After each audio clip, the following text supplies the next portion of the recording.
All right. Hey y'all. By the way, let's talk about what are you watching? Drop a comment. Make sure you give this video a like. Tell me what you're watching.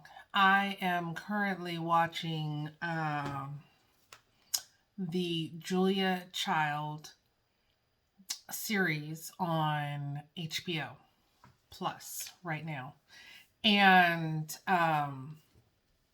I am a cook. As a mom, okay, this is not what I came on here to talk about, by the way. That's not what the video is about, but I'll just start off by saying, so growing up, I was blessed to grow up wealthy, and um, my mom was an amazing cook. Um, Phenomenal. And so my dad, when he used to work for, and I'll do an episode on my dad because he's a really very interesting guy. But when he was working his way up the ladder in Bethlehem Steel, mind my age, I'm 48. Okay, so you have to do this historically. And so my mom typically had to give a dinner party like every Friday, right? And so like I go around serving drinks or whatever, or handing out appetizers or whatever. But anyway, my mom would make these phenomenal meals. She was just like her cooking was next level. And I would dare say that a great deal of my dad's success was to my mom's cooking and these people who came to these dinner parties every Friday that she would host. And she would do things like chocolate bourbon balls that would marinate for 3 days at a time, and just all this food. And so I always loved her cooking. And when I would eat other people's cooking, I would be like, oh my gosh, your mom can't cook. Like, how do you live? Like, you eat like this? And so, but the thing was, my mom never taught me how to cook. So she was like I am, like in the kitchen, like just clear out the way. Let me do my thing. I'm going to cook for you, but not necessarily teach you how to cook. So, um, when I went off to college, and what happened was my mom, like, we sent out our laundry to the cleaners, like our underwear and everything went to the cleaners. And so I didn't clean, y'all. It was just the way my mom was. My mom had a very much of a servant heart, and she didn't, even though this may sound crazy, she didn't really want me to do much of anything, not like a lot of things. She wanted me to, it was a big deal for her to make sure I had everything I wanted, and that I never really had to do too much. And so I went off to college, and I chose to go to a historically black university. And the reason I did that was because growing up, and we'll go through my childhood a different day. But growing up, I went to very elite prep schools, schools that were like $30,000 a year, way back in the day. And so, I mean, I went to school with people who were generationally wealthy, whose parents didn't need to work, none of that. And so, as you imagine, I very often was the only black person there. And people always assumed I was on a scholarship, even though I wasn't, because African Americans, unless your dad was a movie star or a high paid athlete, did not have that kind of wealth in general back then. And so, and there was usually like maybe one other black student in the school who was a scholarship student or whatever. But anyway, I grew up around a lot of wealthy um, white people. And boy, will we get into stories about that, but not tonight. But all that to say that growing up, and my parents did this not because they wanted to culturally isolate me, but because they wanted me to have the best advantages and the best education that was available. And it was a real sense of pride to them to be able to afford to send me to these types of schools, to prep schools back east. But all that to say, so I did not grow up around a lot of other African American people. And I craved that. So I loved summers at my grandmother's house. And when I chose to go to college, I did not choose to go to college. I didn't want to go to college. But it's so funny because, everybody's kid was going to college. And so my mom was like, "You're going to college," because I'm not going to be the mom who has to explain to everybody in my friend group that my daughter's not going to college. And so I was like, "You're really wasting your money there because I don't want to be in college." And so, anyway, guess what? Went to college. And so I chose to go to a historically African American college, and it was the best experience, one of the best experiences of my life. So I am a Bennett Belle, went to Bennett College in North Kakalaka. If any of you are familiar with that, hey Bells. And so anyway, when I got to college, I'm here with a bunch of young black women, and I didn't know how to do my wash. Like, I did not know how to wash my clothes. And I had to ask my roommate, and my roommate is looking at me like, "What planet did you drop in from?" And it was really embarrassing. I didn't know how to cook. I didn't know how to wash my clothes. I didn't really know how to do much of anything, and they had to teach me.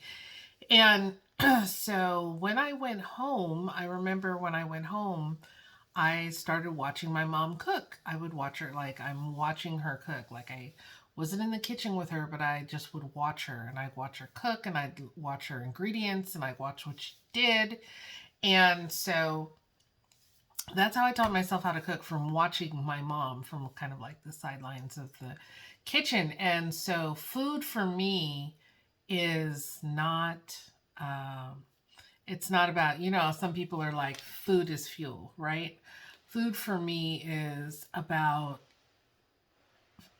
nourishing the people that you love. It's about celebration. It's about just really mainly about celebration, because I love food. I love the way good food tastes. I love the smells, the aroma that is created when you're cooking.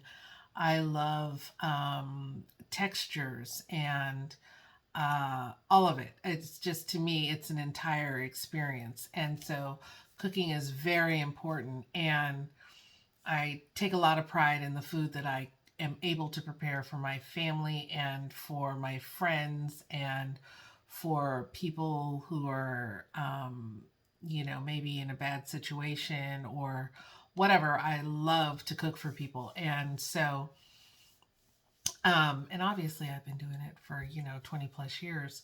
So, I'll say I'm a very good cook. And, um, in my groups that I have tended to be in the last 20 plus years, homeschooling really now is, it's opening up to everybody, and I'm so thrilled to see so many African Americans homeschooling now. But back when I started, and for the majority of my homeschooling career, there was not a lot or any homeschoolers in my huge area that I lived in. And so I would prepare, something to take to a homeschool co-op get together. And the women would be like, "Oh my gosh, this is so good," or whatever. "Can you bring your such and such?" And I noticed that there were a lot of people who would bring things. Their kids would say, "Oh my gosh, this food is so good. My mom can't cook." Or they would bring like carrots and dip. That was their idea of bringing a meal to a homeschool co-op get together. Or they'd make some kind of meal that was okay. No, I'm not gonna be mean. But anyway, All that to say, so I'm watching Julia Child's series on HBO Plus, and I just love Julia Child, and she is such a trailblazer for any of you who don't know her whole story, because her whole story is not just uh, what we think of as Julia Child the cook. She has like a whole story that's amazing.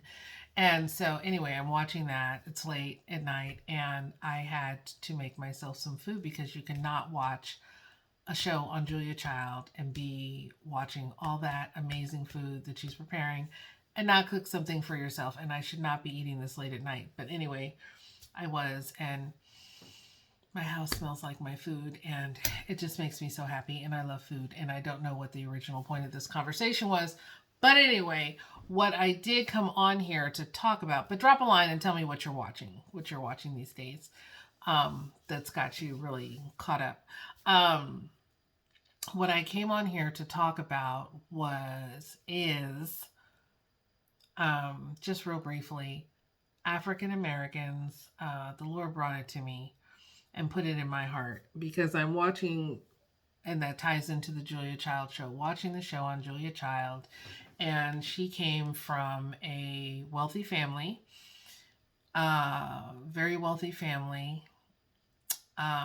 Grew up in Pasadena, California, and her family, her parents, or her dad at least, uh, helped her, continued to help her financially throughout her life until she really blew up, you know.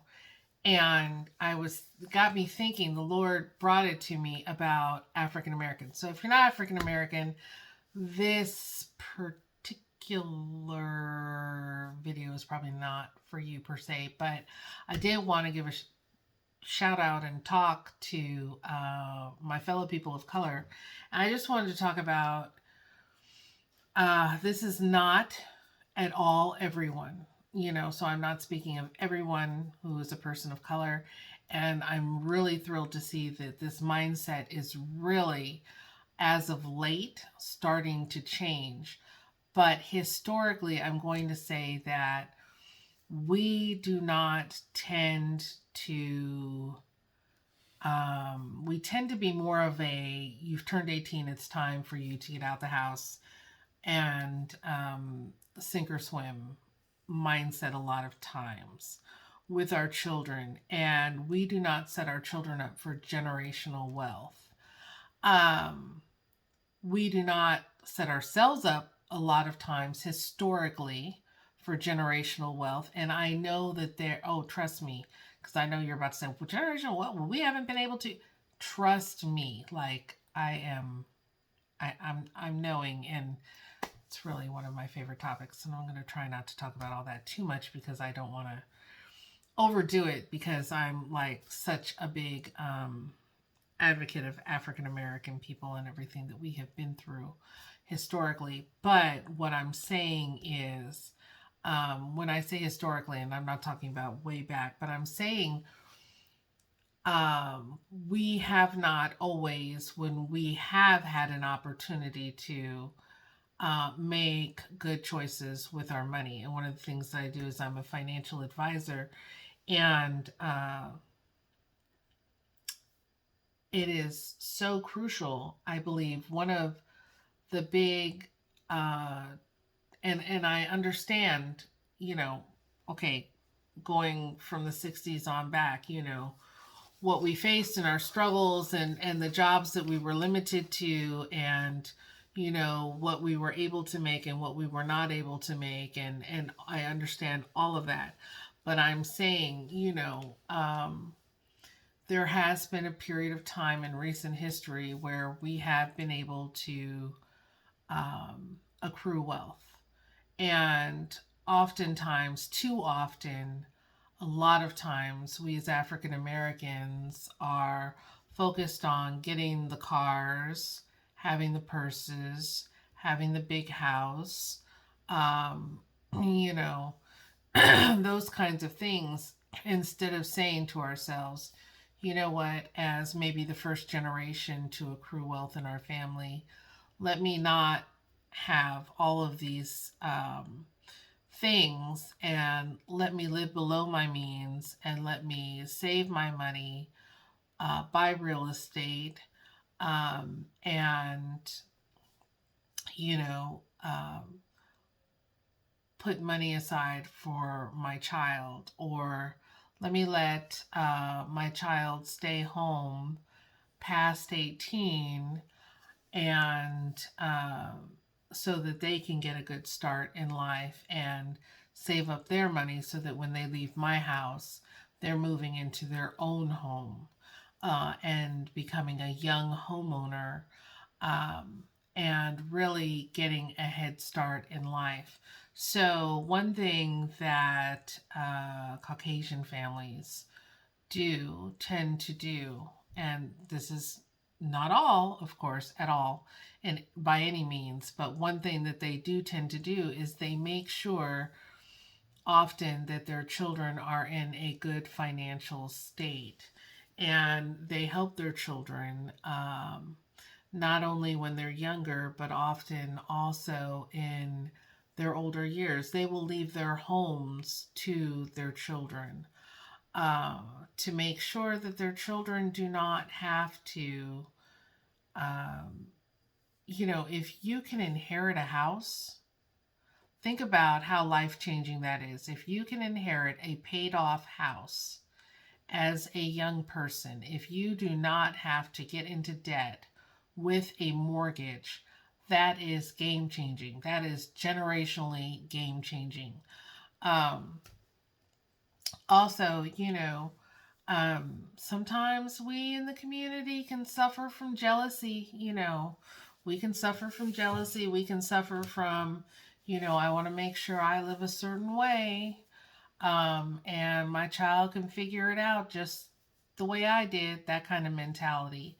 Um, and so I just want to say it is vitally important in order for us to get ahead as a race that we make sure we're taking care of our next generation.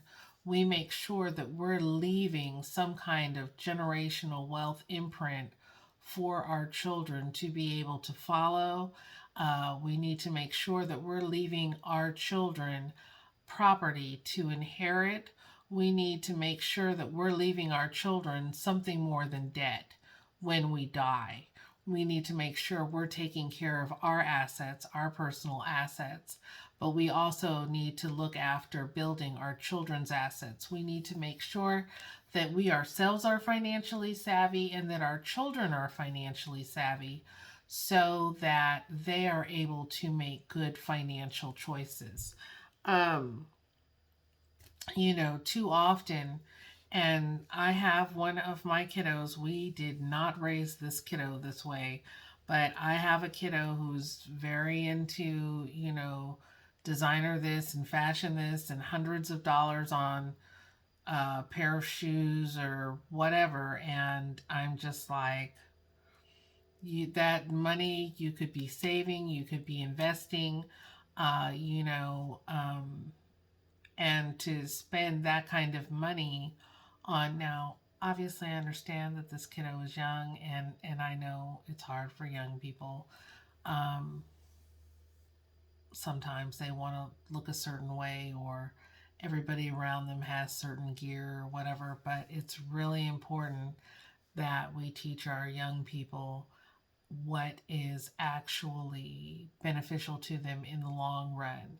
And it's not, a pair of Jordans or, $120 Adidas pants. You know what I'm saying? Um, that is not. So, anyway, it was just a thought that I had.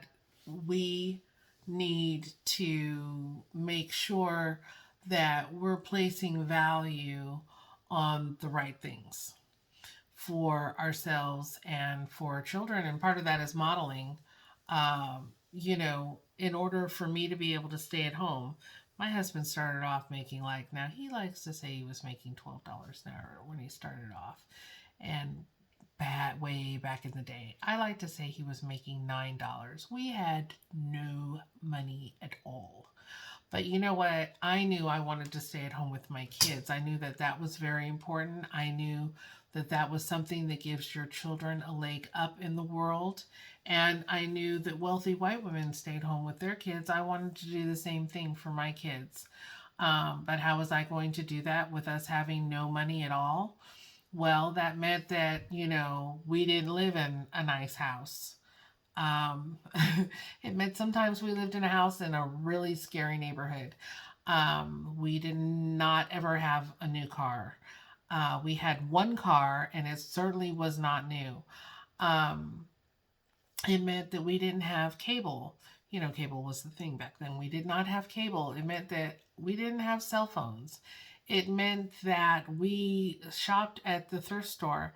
And you know what? My kids absolutely, I was raised with a large amount of money and credit cards and designer clothing and everything. And I saw the way the kids that I was raised around, very wealthy blue chip kids, I saw the way that what they valued and things that we got into, because money, and when you have money and you have time and you have influence, it's a really bad combination a lot of times. And I didn't want my kids growing up like that. I mean, my parents, I love my parents. I love them for what they afforded me, and tried to do with me. I was just really a screw up. But um, I also knew that I wanted my kids to grow up a certain way, and I wanted them to be very appreciative of what they were given, and I did not want them to place value on designer and material things. And so we made a conscious effort. We were going to shop at the thrift store. And I remember I would go to the thrift store with my kids, and I would always find everything that I needed for them. And they always had a huge toy section. And I would be like, each of you can pick out one toy. And my kids loved it. And I mean, this was like from the time that they were little until the time that they were teenagers. Um, when you set and homeschooling, of course, also helped a lot with that. Now, my one kiddo that has kind of issues with material things is the one kiddo that I did send to public school. And that child was very, very, very, very, that child is an actual genius. And that child also has pretty bad ADHD. And I was unable to homeschool that child. I just was unable to homeschool that child. And so that child was sent to public school. And unfortunately, even though there were certain values enforced at home, it's really hard to combat the influence of that a child gets when they're gone from the home for 8 to 10 hours a day. Very hard. And I have very mixed feelings about having sent that child to public school. However, that child is grown now, and I cannot go back and undo that. And my husband also wanted that child to go to public school. So, and I honor my husband. Um, that's a whole nother story. But anyway, for the most part, my kids were really appreciative of what they got, and they never felt that they didn't have something. And we just sacrificed. If we wanted to go on a vacation, we sacrificed. In order for me to stay at home with the children, we sacrificed, and just did the most with the least. And so, but I feel that it was really important for me to always be there, and for my kids to know that I was always there. I was home with them, or for my one kiddo that was in public school, I was only a phone call away. I was always home when you came home from school. You know, I'm I really feel like that's a definite step up that a lot of uh, Caucasian families are able to give their children, uh, by staying at home and being there, and um, being there every day at home to enforce family values and stability that comes from a two-parent household. Um, and I'll just go real quickly into this. One of the main things that and I'm sure all of you are probably aware of this by now, that the federal government did, back in the 50s and the 60s when the housing projects went up and redlining was, first established. And I think maybe that went back to the 40s, 30s, 40s. Um, and there was white flight, and whites left the city and went out into the suburbs, and blacks were blocked from getting home loans, and they were redlined into certain sections of the city. And that is, the effects of that are still found to this day in 2022 in all major cities. But where was I going with this? We were the federal government, so they put up housing projects. That's when, you had the rise of housing projects, because you had blacks at that time, before housing projects, were living in literal slums with no running water or anything else. And so they moved them into, it was a big problem and for the government, and so they moved them into housing projects. But then once they moved them into these wonderful new housing projects, that you have to think about, when they were first established, they weren't not like they are today. And one of the first things that they said was, you can live here and we will give you a sliding scale for rent. You won't have to pay full rent, but the man of the house has to leave. Okay. Now, why would you want the man of the house, the breadwinner, to leave? Well, this was extended slavery. In slavery, what was the first thing that they did? They broke up a family unit, right? So if you were a male and you had someone that you saw as your wife, because we weren't allowed to legally get married, but you had someone that you had taken as your wife and you had children or whatever, that was fine for breeding purposes. But what did they do? They would break up the family. They would take the male away from the woman, because the man is the head of the home. He is the backbone of the home. He is the provider. And so they broke us up in slavery times. And this is why you have the strong black woman, because black women were left alone. And it was, started to be worn by us as a badge of honor, but it's really not a positive thing. And we have incorporated that as a positive thing in our community so much over the years, whereas that's not how it's supposed to be. And so the federal government, after slavery ended and there was no more, you couldn't do that anymore legally. What did they do? They took huge amounts and groups of blacks that were in these housing projects. They told the man that you cannot be in the housing project if you want the women and children to get federal subsidy. You cannot be in the housing project with him. You cannot be living with him. And so the men left, leaving the women and children alone. And white people did this because they knew that the strength and power of a home, and I'm going to get some unlikes. Some of you are going to be like, I'm not listening to her anymore, but comes from the man being in the home, which was specifically why the male was not allowed to be in the home, so that the broken home syndrome would have a foothold, so that children would grow up in a home without their father. And they wanted this perpetuated in black families. They did not want intact black families with a mother and a father.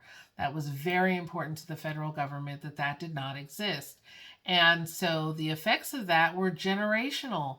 They were generational. It caused all kinds of dysfunction generationally for us. But as I was saying, with Caucasian families, it is very important to them. Now it's starting not to be. We're starting to see that not be so important, and the breakdown of families regardless of race. But for the most part, up to modern day, was very important for Caucasians. They knew the secret to a strong family was you had a father in the home. And so you had an intact family.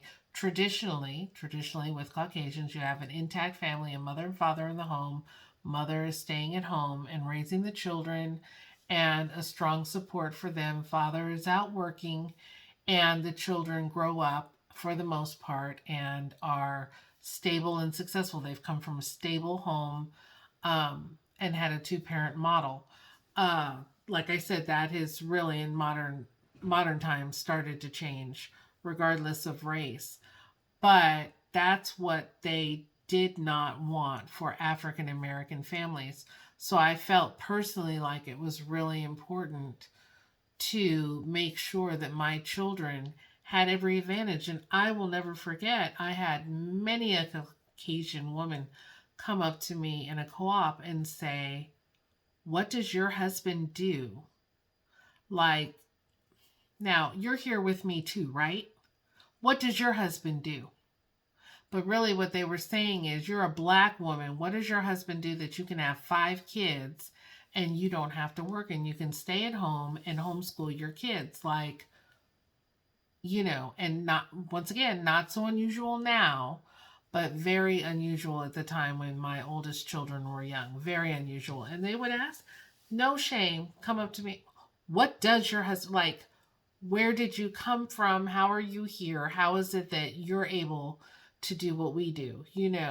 And it's just, it's a matter of priority. So just really wanted to speak on that. I just encourage, I understand every family is different, everyone has a different circumstance. Maybe you're saying, "Hey, I'm single, I can't do that." Okay. Um, I'm not trying to tell anybody how to live or anything else like that.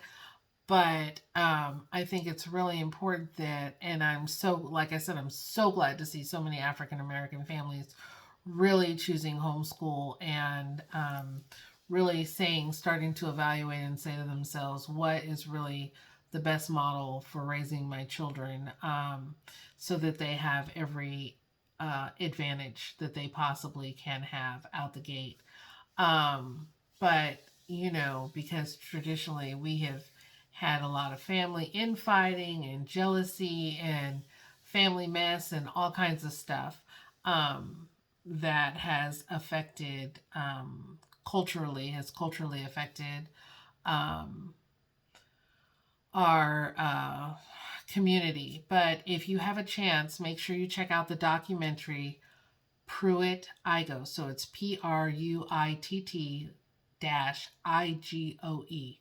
And excellent, excellent, excellent documentary that all African Americans need to watch, should watch, is imperative to watch, to really, if you are not up on game on, what the federal government did to us, and redlining, and how it has traditionally affected the Black community. Um, it's part of our history and our culture, and it's must see TV. Um, as well as, I'm trying to think of, gosh, what is the movie? What is the movie? What is the movie? It's one of my husband's favorite movies, and I can't believe I've forgotten the name of it. He would kill me if he was watching this. He'd say, "I can't believe you forgot the name of it." But it's where James Earl Jones is the trash man, and it gosh, and I can hear the soundtrack in my head to the music. The soundtrack to the movie, but I cannot remember the name of the movie. I can't believe it. But anyway, um, it deals with, and I think it's the only movie that was made, that really dealt with what it was like to be in the projects, and how it was. The social service workers would come every week and they would check your whole house. Can you imagine?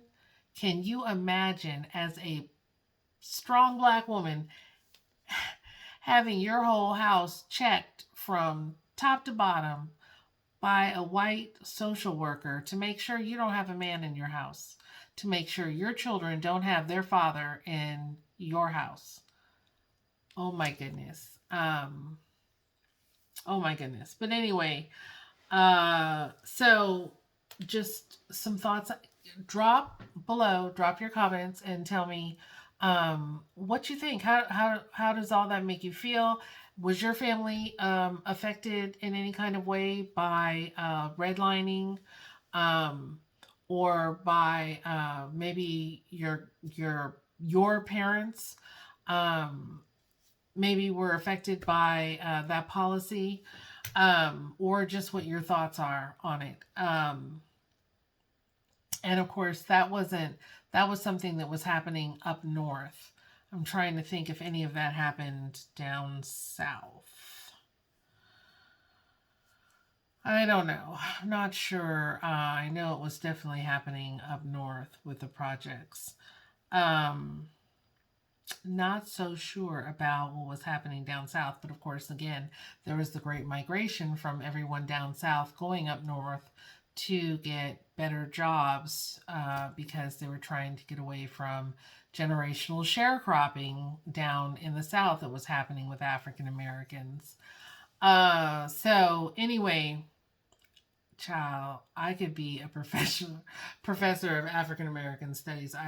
I am so consumed and engrossed in the history of our people, um, and how it has affected us to this day. You know, when you have so many times Caucasian people say to you, "Well, look at Asians," or you know, Indians or Pakistanis or whoever who have come to this country not knowing the language, not having a dime, and now they own several businesses and are flourishing. And, makes me so angry. And you people have been here since the beginning of first off, we built America. We built, and that's not, I'm not saying, oh, that's facts. We built literally America. We built Washington, D.C., we built America. We built America.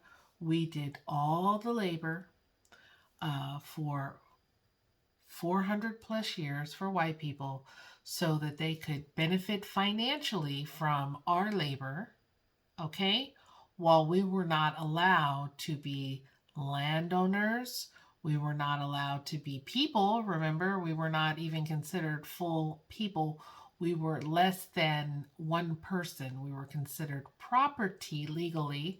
And so, you know what? Yeah, y'all have all the financial resources and generational wealth that was done on our backs, but then there was Jim Crow laws and all of that. So yeah, we were not allowed to have this job or that job or that job or this job.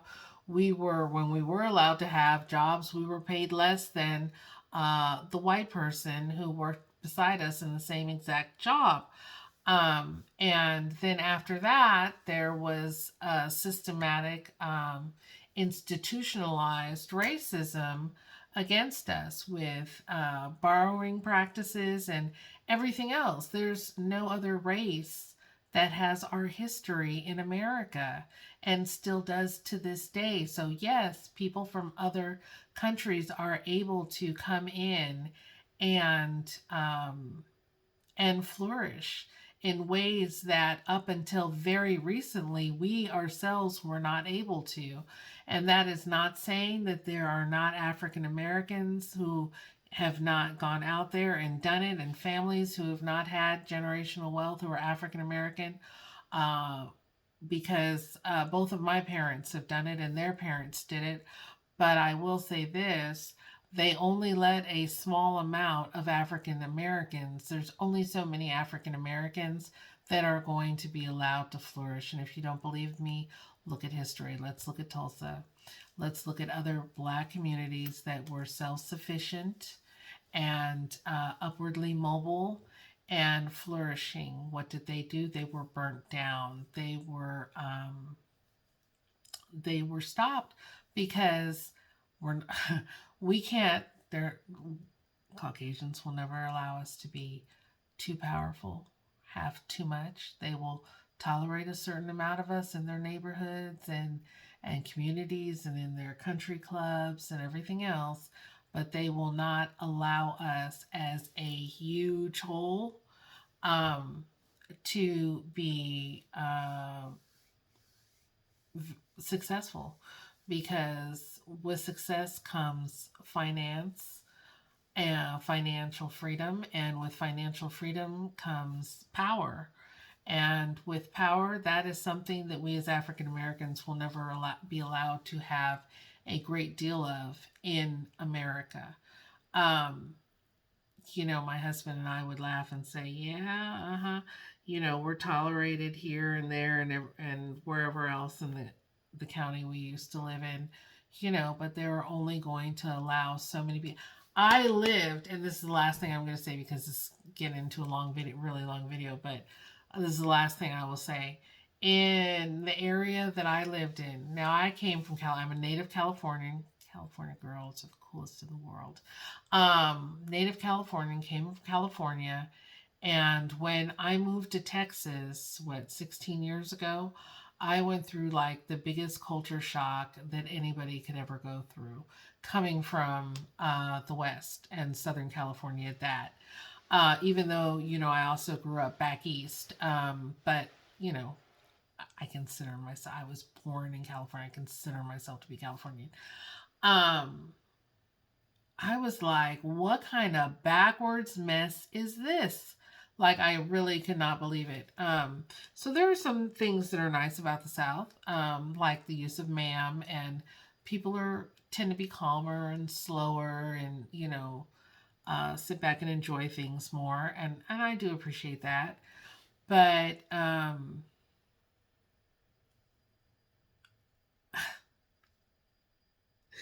there are some things you're just like, are these people for real? Um, just like gosh, so segregation. So like I had never, Southern California, like I had not dealt with like racism, segregation, like was not really a thing there. And so and there, I would say definitely more forward thinking in the north as well, from my personal experience. But when I came down here to Texas and we moved to an area, now when I moved down here, didn't know nobody in Texas. We had some cousins down here, but really didn't talk to them about where to live or whatever. And so came down here, completely different culture shock.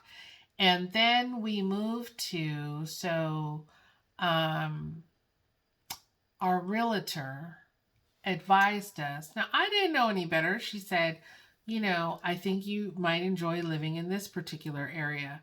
Well, turned out to be an all black area, and that's not a bad thing. But I will say this.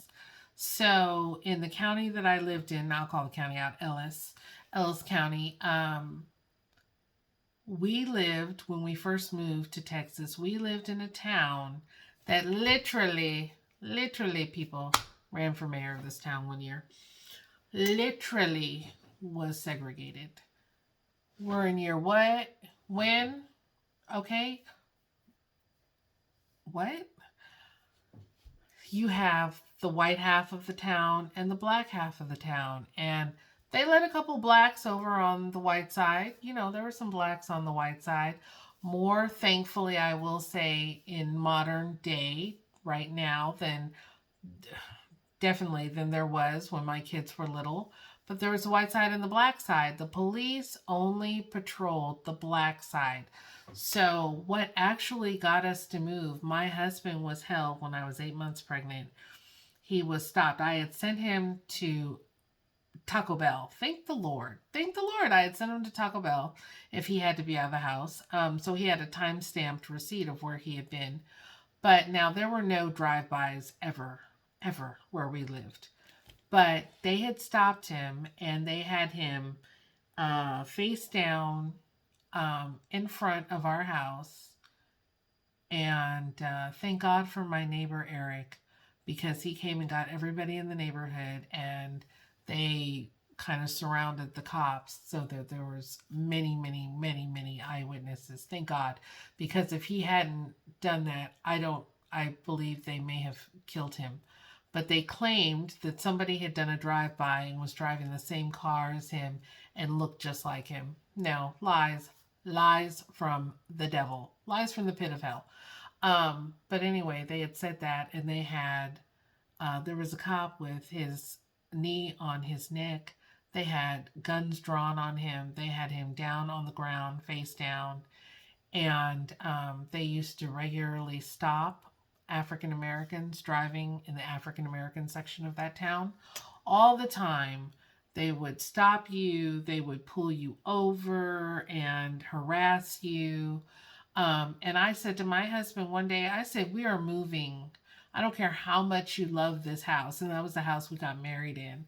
I said, I don't care how much you love this house. We are moving because I am not paying taxes to be racially profiled and stopped and pulled over every time I leave my house. Not doing it, bro. So we moved to an all white area. And, when I saw the cops in the all white area, it was, that was all I saw of them. Moved out to 22 acres. But like out here, it is crazy. It is crazy. The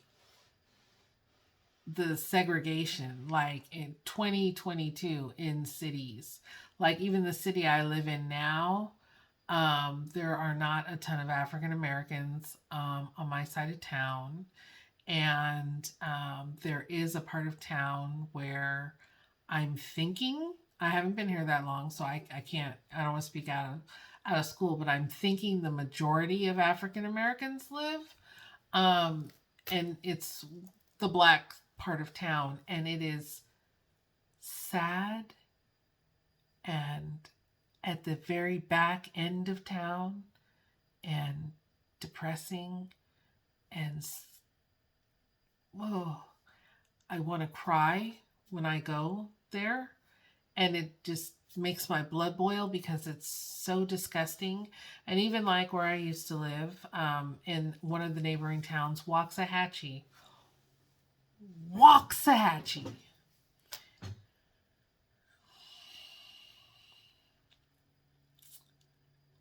There's a black side of town, black section of town. Y'all, I had never seen anything like it up until that time. So there was, I guess, this dude called Getzendinger, and he was, I don't know if he owned slaves or not. It's hard to find the real deal on him. Um, but we definitely know that he was a landowner, and he had sharecroppers, I'm thinking slaves, who lived on his property, and their sharecropping shacks are still being lived in today by African American people. Okay, so like generationally handed down and still being lived in today. And they had the nerve to put a statue of dude in the park, uh, in the black side of like, name a park after him, and then put a statue of him up like he was this, hero. Y'all, this is why I'm saying we as a people have to accrue generational wealth, because I cannot stand to see my people live like that. And then, of course, they put the police station in that area, right? And guess who the police? The only people that they police are the African Americans in the black section of Waxahachie. You ain't gonna see them nowhere else unless there's some kind of emergency or they're called to an area. Meanwhile, you have not their kids driving around acting plum fools in souped up 4x4s, but they policing the black people. So, oh, I could go on. I could go on. I could go on, but I'm not going to.